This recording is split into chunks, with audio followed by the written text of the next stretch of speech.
Wall Street got slammed on Wednesday, hit by rising Treasury yields and trade-related worries. The major indexes shed more than 3% as tech stocks plunged. The S&P 500 declined for a fifth straight session, and the Russell 2000 index of small-cap stocks fell below a key technical level.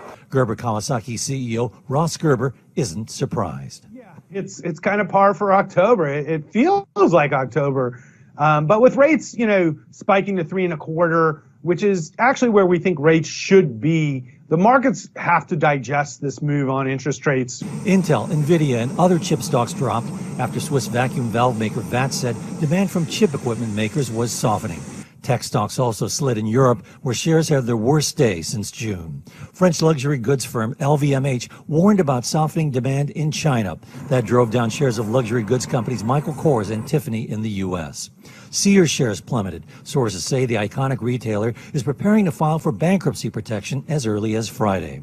Treasury yields held near multi-year highs after producer prices in the U.S. climbed in September. That adds to pressure on the Federal Reserve to keep raising interest rates. A punishing Hurricane Michael makes landfall in Florida. What we know so far about the Saudi missing journalist.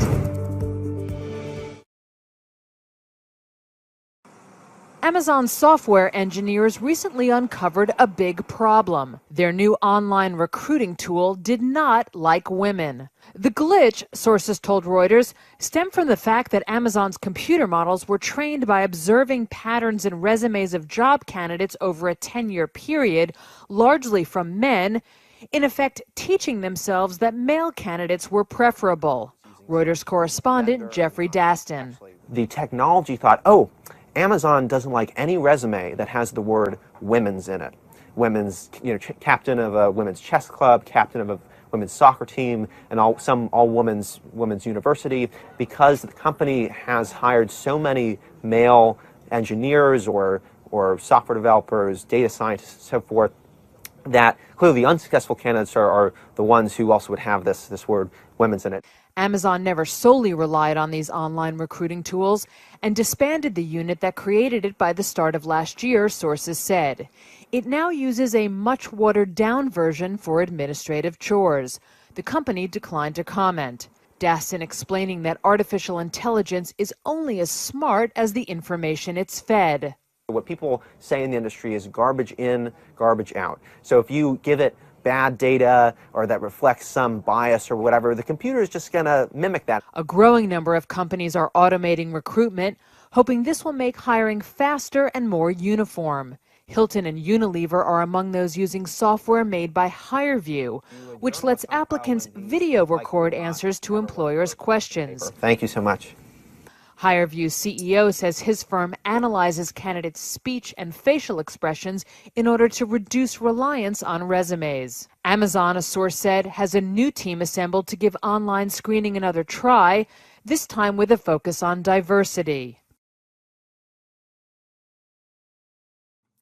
Hurricane Michael is upon us, and now is the time to seek refuge. The strongest hurricane to hit the Florida Panhandle in recorded history arrived Wednesday, bringing punishing 155-mile-per-hour winds, flooding towns, and tearing through buildings. Unfortunately, Hurricane Michael is a hurricane of the worst kind. There's nothing else that can be said about it. Unlike Hurricane Florence last month, Michael strengthened as it moved toward the U.S., becoming a very dangerous Category 4 storm. This is the worst storm that the Florida Panhandle has seen in more than 100 years. The hurricane gaining power so quickly, many large cranes in the region couldn't be taken down in time. Authorities Wednesday morning told residents along Florida's Gulf Coast that it was too late to evacuate. Do not leave your house. Reuters correspondent Rod Nickel is in Panama City, Florida.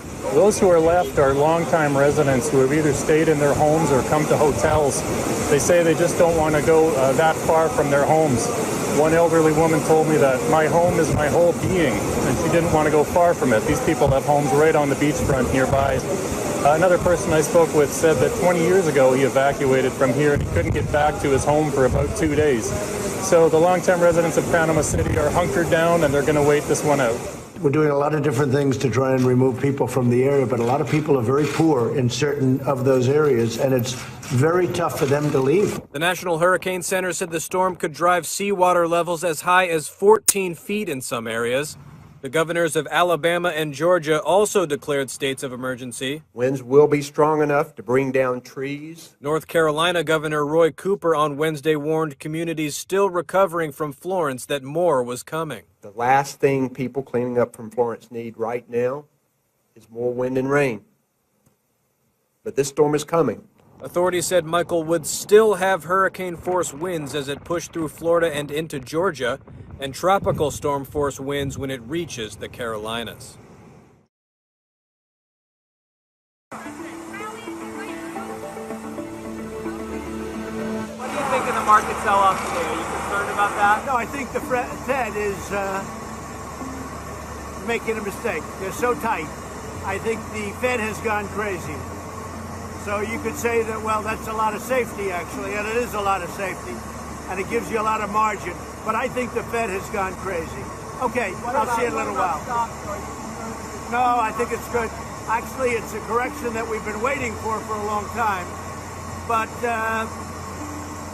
I really disagree with what the Fed is doing. Okay? Here in Turkey, Saudi journalist Jamal Khashoggi believed he was safe. This is the commentator heading into the consulate on Tuesday, October 2nd. There isn't security footage of him leaving. Turkish officials believe he was murdered inside. Saudi Arabia strongly rejects the accusation. These 15 Saudi men are now the focus of investigations. The intelligence team, pictured in Turkish media, entered the consulate at the same time. Jamal had been living in exile in Washington for more than a year. A veteran reporter, he was writing a column for the Washington Post. He could now say things he couldn't at home. Criticizing the Saudi Crown Prince, the kingdom's crackdown on dissent, and its war in Yemen. But he was increasingly worried that Riyadh could hurt him or his family. In Turkey, though, he had friends in high places, including among President Tayyip Erdogan's advisors. He believed he had no reason to fear walking in to get paperwork to marry his Turkish fiancée. Old friend Azam Tamimi was one of the last people to see him. He said he had already been to the consulate, and he was reassured by its staff who received him well, seemed friendly. He even said to me, these are just ordinary folks, fellow citizens, and I have nothing to worry about. On the day of Jamal's appointment, 15 Saudis arrived in Istanbul from Riyadh. Here, you can see the men checking in to nearby hotels. Later, Turkish officials say the group entered the consulate while Jamal was collecting his paperwork. By the end of the day, they were on their way back to Saudi Arabia. Turkey says they're also looking for clues via the black Apple Watch Jamal was wearing that day. It was connected to one of the phones he'd left outside. The watch could provide data such as location and heart rate. What Jamal wrote and said contradicts the slick image of reform that Prince Mohammed bin Salman is promoting. He felt that things were terrible, that Mohammed bin Salman had marginalized everybody in the family. Jamal had good contacts with some other members of the family, but they had already been marginalized. So he was losing hope.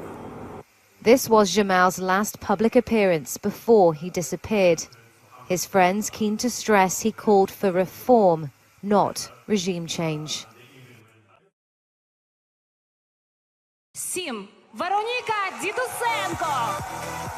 In September, she was crowned Miss Ukraine 2018. Within days, it was taken off her. Why? Because she's a mother, which is against the rules of Miss Ukraine and Miss World.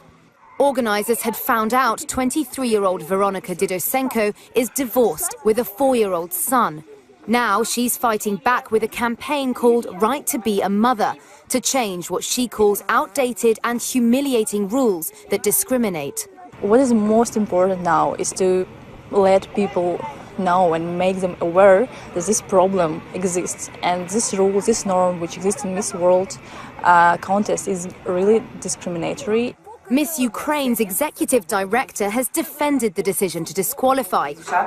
She says it's punishment for lying to the organisers. She also says it's not discrimination because mothers do have an alternative, the Mrs. Ukraine or Mrs. World competitions, where marital status doesn't matter. But they're also nowhere near as high profile, and Veronica isn't buying it. She says while many have criticised her on social media for lying, she's also getting hundreds of messages of support. Today I'm only holding this ribbon, but not such a long time ago I've been wearing it and a crown of Miss Ukraine 2018. She believes the rule prevents women with children from pursuing their dreams and plans on appealing to political figures, including France's First Lady Brigitte Macron and Michelle Obama, to support her cause.